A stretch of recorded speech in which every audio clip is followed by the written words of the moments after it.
Step 3 of the 10 steps to success is clarify your vision and your values. Clarify your vision and your values. In order to set goals, which is going to be step 4, you have to know what your priorities are. You have to know what's important to you. And we're talking about from the deepest place in your heart. Now, we have to know what our values are so we don't end up doing things that transgress ourselves, because every time you act out of alignment with your values, it erodes your self-esteem. So it's important to be in integrity, but you got to know what your values are. One of the things I've noticed is some people would rather be confused about their values than decide, because as long as I'm confused about them, what don't I have to do? Yeah, I don't have to take any action, because I can say, well, I don't know. I don't know what I want to do, so I'll just stay confused. Confusion is a great way of avoiding responsibility. Confusion is also often the result of having what we call two foregrounds, which means that I've got two things that are equally prominent. Usually one's my should, and the other one's my want to. And when I get really honest, my want tos are usually bigger than my shoulds. Is my value what I truly want, or is my value what I think I should do? And then I've got to let one fade away and one become what I do. Then I get out of confusion. Couple techniques for getting clear about your values. One is to make an I wants list. An I wants list. Probably the most powerful way is to get a friend. Two people sit opposite each other, and if Anita were my partner here, she would ask me over and over the question, what do you want? And then I would answer. And then she'd say, what do you want? And I would answer again. What do you want? And I would answer again. And we keep doing that for about 15 minutes. And usually the top stuff isn't that important. It's like, I want a Mercedes-Benz, I want a big house on the ocean, whatever. And by the end, we're getting down to, I want people to love me, I want to be free, I want to express myself, I want to make a difference, I want to feel powerful. Things that are more like expressions of me.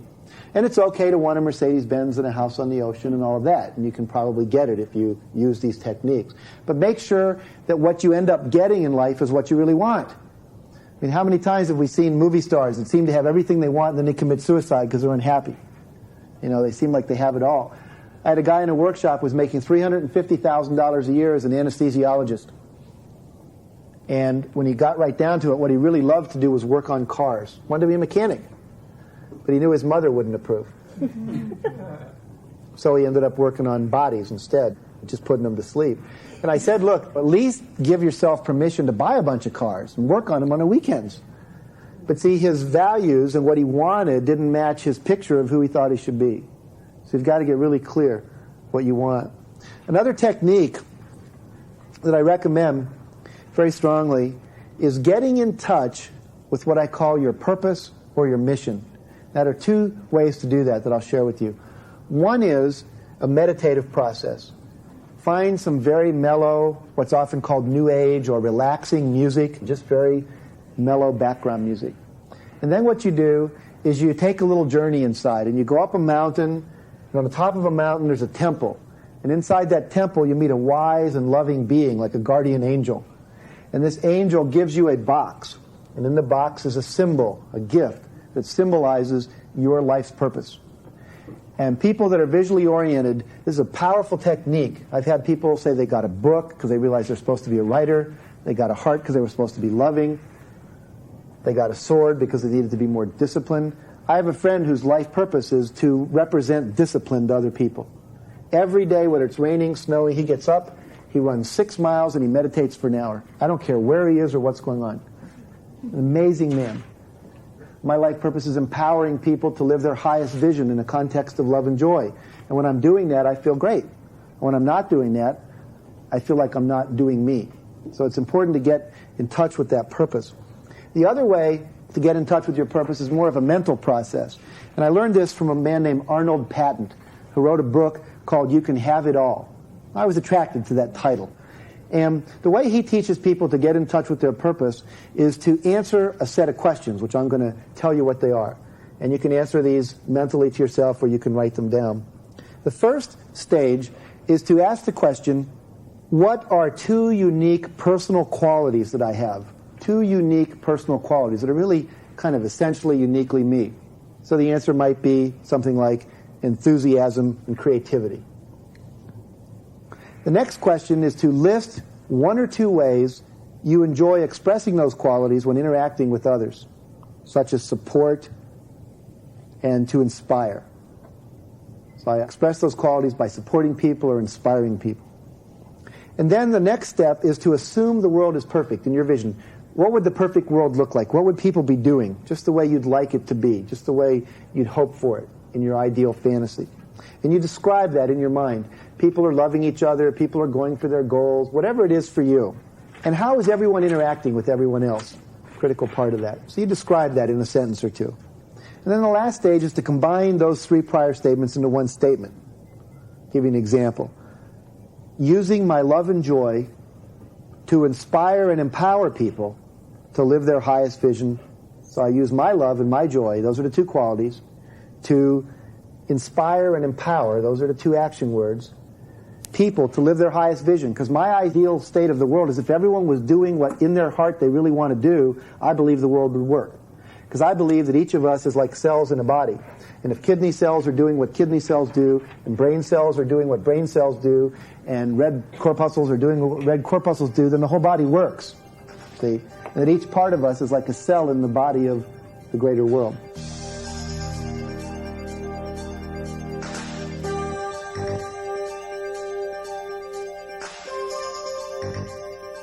One of the most powerful things you can do for yourself is to get in touch with what I call your life purpose.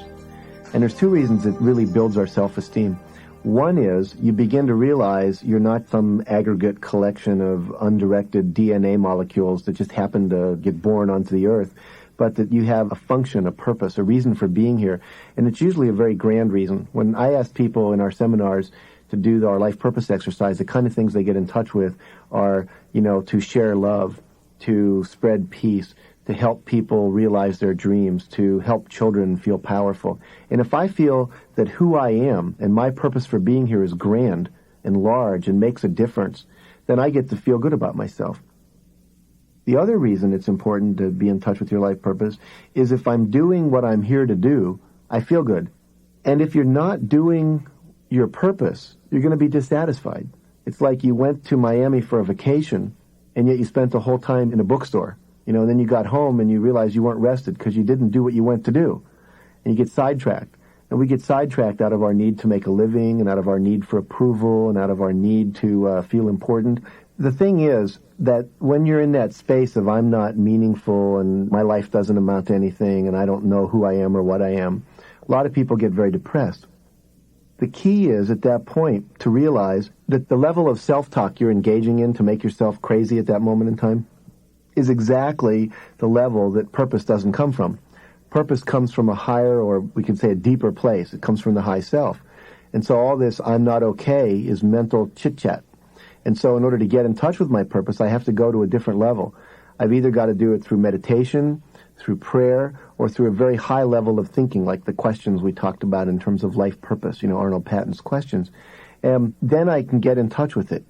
If someone's not in touch with their life purpose, and they want to be, then they need to make that a goal, okay? And you don't always get it instantly. If you can't get in touch with your purpose, pretend you've got one, and then what happens is the pretending is informed by that deeper part of yourself. See, because when you're dreaming and asleep, you're integrating all those thoughts.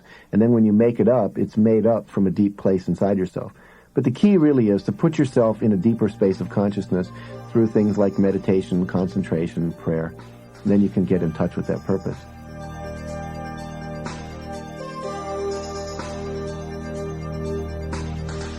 One of the things that often comes up when we get into this is, I don't think I could make a living doing what I love to do.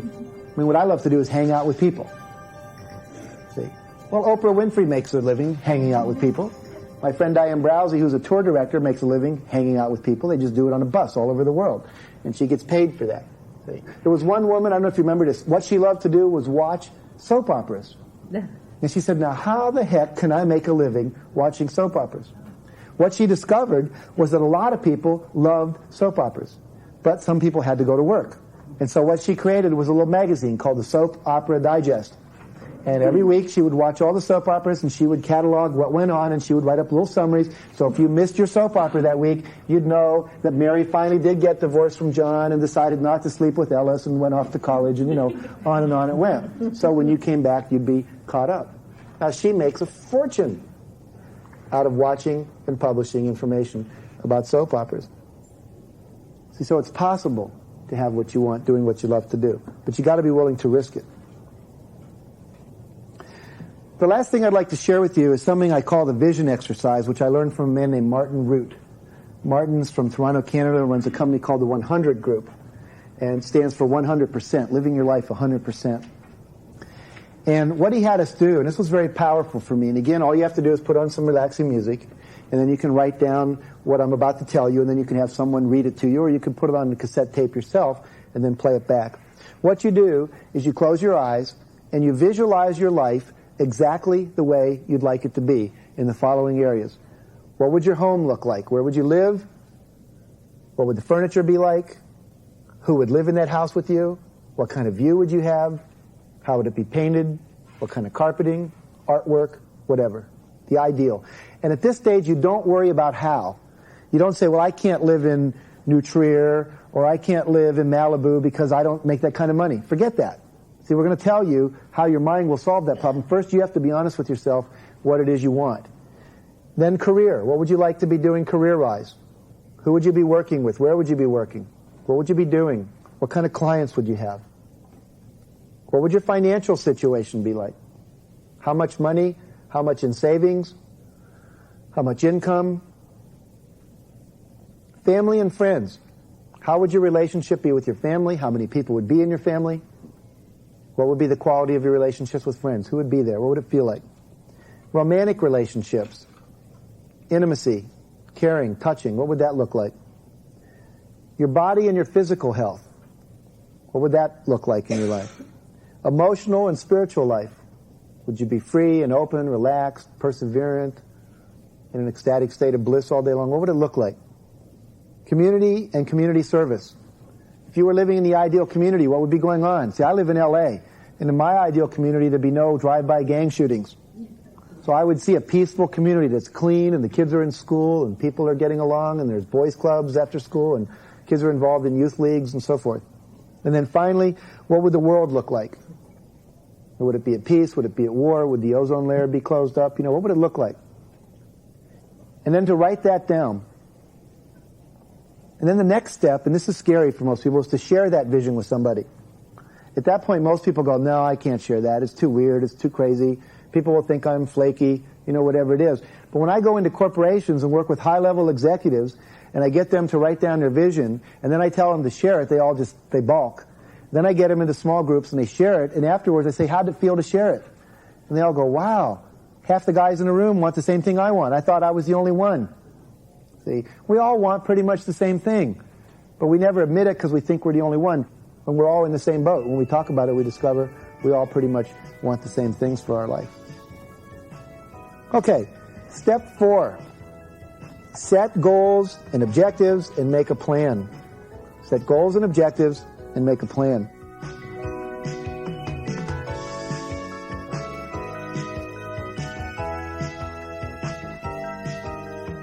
One of the stories that illustrates how powerful goals can be in terms of motivating you to success is about a little boy. In 1957, he was about 10 years old, and he set a goal. And at that time in his life, Jim Brown was the greatest running back in the history of football, and this young little boy decided that Jim was his idol. And so he had in his room, he had posters on the wall of Jim Brown and, you know, articles that he'd cut out of magazines and pictures he put on the wall. And he decided one day that he wanted to see Jim Brown if possible, and he realized there was a football game coming up in California near where he lived, and he decided he would go to the game and see if he could get Jim Brown's autograph. And he goes to the game, and he couldn't get in because he was very, very poor. He didn't have any money. In fact, he was so poor, he had splints on his legs because he was suffering from a disease called rickets, and which was a result of malnutrition. And what happened was he couldn't get in the game, but at the end of the game, the players were coming off the field and, you know, out into the parking lot and so forth. He asked Jim Brown for his autograph. He says, Mr. Brown, he said, you're my hero, you're my idol. I look up to you. I want to be like you when I grow up. I just want you to know you really mean a lot to me. Can I get your autograph? And he says, sure, kid, I'll give you an autograph. So he writes his name and gives it to the kid, and Jim Brown starts to walk away, and this little kid says, oh, one more thing, sir, one more thing. I just wanted you to know when I grow up, I'm going to break every record you hold. And Jim Brown stops, and he looks back, and he says, what's your name, kid? He says, my name's Orenthal James, sir, but my friends call me O.J. It's a true story of O.J. Simpson. And as a little kid, he set that goal. And years later, he went on to break every record that Jim Brown held but 3. Then he was sidelined by an injury. He's a famous person. He went on to play pro ball, and he became a sports announcer, and it's on HBO and a series. And so it's amazing what happens once you set a goal and you really believe in it and you really intend it. Miracles happen. But without a goal, then life can be directionless.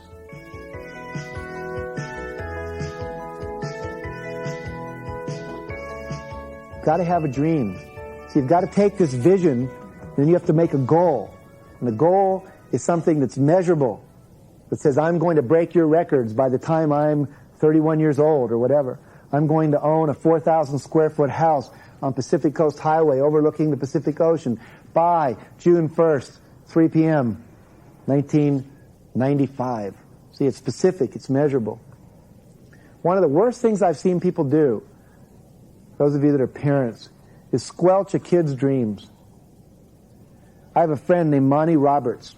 Monty lives in Santa Ynez, and he's got a big horse ranch. He raises thoroughbreds, and he sells probably $6 million worth of horses a year. And when Monty was a little kid, he was in school, and he was asked by his teacher to write a paper about what he wanted to be when he grew up. And Monty wrote down he wanted to be a rancher, and he drew a picture of the ranch, and he drew a picture of the house, and he handed in the paper. Now you have to realize at that point, Monty was the son of an itinerant horse trainer. They'd go from stable to stable following the racing season. And he had no house. He lived out of a trailer with his father. When the teacher got the paper, he put an F on it, and he gave it back, and he said, see me after class. And when Monty saw the teacher after class, he said, what's the deal? He said, son, you have to realize you're the son of an itinerant horse trainer. There's no way you can ever grow up and become a rancher and own your own ranch. It's impossible. Forget it. He said, rewrite the paper more realistically, and I'll give you a new grade. Monty went home, and he talked to his dad. He says, Dad, what should I do? What should I do? His dad, very wise man, said, son, you have to look inside your heart and do what you feel is right. Monty struggled with this for over a week, and he handed the paper back in, and he took the F. And he said to the teacher, give me an F, because this is my dream. Now, I've been on Monty's ranch. It's 200 of the finest acres you'll ever see. It's got a 4,000 square foot house. It's huge. I've been in it.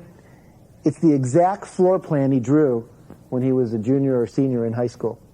And he tells the story that about 2 summers ago, the teacher that gave him that F brought 30 kids in a school bus, and they camped on his ranch for the summer. And the teacher finally apologized and said, thank God you had enough courage not to listen to me and to go for your dream. This organization that I mentioned that I belonged to earlier, called the Inside Edge, people go there with the most outlandish ideas, and everyone says, go for it. You can do it. I know at least 8 or 9 books that have been written by people there, people that never thought they could write a book, people that have done cassette albums, that have started seminars, that have ended hunger in certain areas of Los Angeles because they were committed, people that have started their own businesses, people that have traveled to Russia and back as citizen diplomats. It's very powerful when you have a vision and a goal and you get support. In 1953, they did a study at Yale University. They asked all the seniors, this is amazing, they asked all the seniors to write down whether or not they had a goal and whether or not they had a plan to achieve that goal. It was part of a larger questionnaire.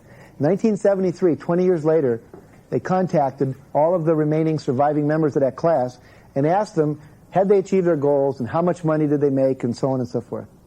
Only 3% of the people in that original class in 1953 had a goal and a strategy for how to achieve that goal.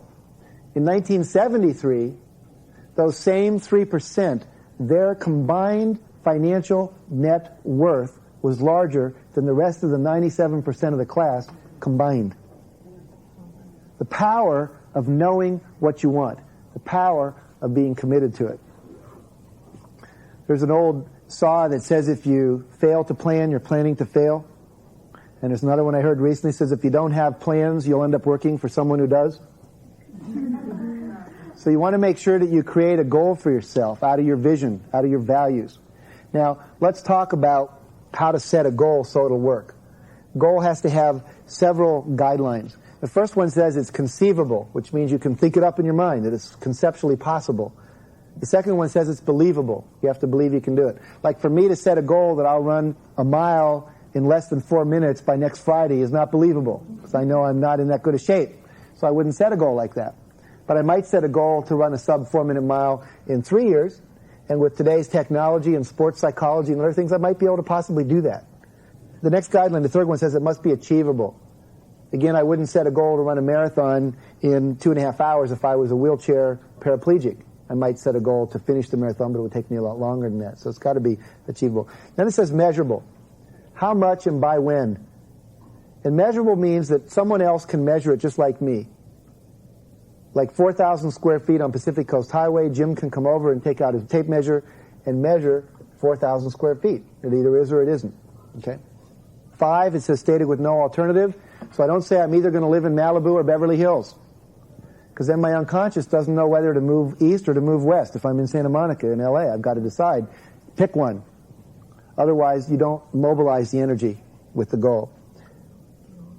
It's got to be something you want to do, not a goal for somebody else, what you want to do, or it won't motivate you. It's got to be controllable, and what we mean by that is that I'm not setting goals for other people, I'm setting a goal for myself. So I don't say I'm going to take Ann to dinner, because Ann might say no. But if I say I'm going to invite Ann to dinner, then she might say yes, or she might say no, but at least I invited her. Okay? So make your goals things you have control over. And finally, it needs to be a goal that doesn't hurt anyone else. Like I was working with some kids in a youth group, because I think it's important that we work with these kids, and a lot of the kids are at risk, and this one kid said, I'm going to break off 14 car antennas on the way home. That's measurable, conceivable, believable, achievable, and all that. But it would have got him in trouble and would have hurt other people's cars. So it's got to be something that doesn't hurt other people. Now, once you've got a goal, or several goals, you must write them down. A friend of mine says, as soon as you think it, ink it. Okay? Also says, delegate it to document. In other words, you've got to have the goal written down. Something about writing it down locks it into the unconscious in a way that it's not written down. And it's best if you can write it down in a place where you'll see it again. And then tell other people about your goals. Now, most people, when I ask them to do this in a seminar, go, oh, Mr. Canfield, I can't do that. Why not? I'll be embarrassed. People will think I should already have achieved that goal. I don't want people to know I'm doing that. Or what if I don't reach it? Then everyone will know. Or I'll be accountable. If everyone knows, I'll have to do it. People will think I'm flaky for having that kind of goal. Or it's too big. Or I don't want my boss to know my goal is to retire and have a ranch, because he'll think I'm not committed to the company. But the fact is, if other people know your goals, what can they do? They can support you with them. Any goal worth having is probably not achievable by yourself. You have to enroll other people. The big visions, like when John F. Kennedy said we're going to put a man on the moon by 1970, we got there by 1968, he enrolled a whole country in that vision because he wrote it down, he put it in a document, he wrote proposals, he gave speeches, he got people involved in the vision. You've got to have your goal clear. In LA, in the land of movie land, if you want to do a movie, you have to write a proposal so complete that the movie's almost shot. And it might take 3 years to produce a proposal. And then you got to go and see if you can get Robert Redford to play the part. And will this guy be your producer? And this guy be your cameraman? And who's going to do the funding? And where's it going to be shot? And what's the script? It's almost like it's done before you can get a person to pay a penny for it. But once it's that level, it'll probably happen. Because it's clear, it's measurable, it's specific, people know about it, it's documented, and they can get motivated behind it. Let me tell you why it's important that your goals be specific. You may remember when the Chrysler Corporation got into trouble, and Lee Iacocca came in and took over and got it back on its feet. Well, there was a guy in Detroit had a car dealership, and it went bankrupt. What happened was his wife left him and said, look, if you can't make a living like I'm used to, I'm splitting. His kids left. They went with his wife. So now he's out of a company, doesn't have a job, lost his family, sorely depressed. Decides he's going to move to California and start over. Moves out to Santa Monica near where I live. Can't get a job at first. Finally gets a job selling Fords. He's not real happy. It's not the car he loves. It's not his own company. One day he decides to commit suicide. Goes down to the Santa Monica Pier. If you've ever been there, you walk out at the end of the pier. You look down. It's about 100 feet down. And he decides he's going to dive headfirst into the sand, break his neck, kill himself. As he's about to jump, he notices this bottle floating in on the water. And he gets curious. It's just out there floating and the sun's shining off it, and somehow it just grabs his attention. So he climbs down the ladder at the end of the Santa Monica Pier, wades out into the water. Now he's got water up to his waist. He pulls this bottle out, comes back into the shore, pulls the cork out, and out pops a genie. And he says, wait a second. I know I'm in California. This is absurd. I mean, a genie. Give me a break. He says, no, I'm a genie, and I can grant you one wish, but make it carefully. He says, oh, I know exactly what I want. He says, what's that? He says, I want to wake up tomorrow morning, and I want to be the owner of a foreign car dealership in a major metropolitan area. He says, no problem. Snapped his fingers, and next morning the guy wakes up in Tokyo with a Chrysler dealership.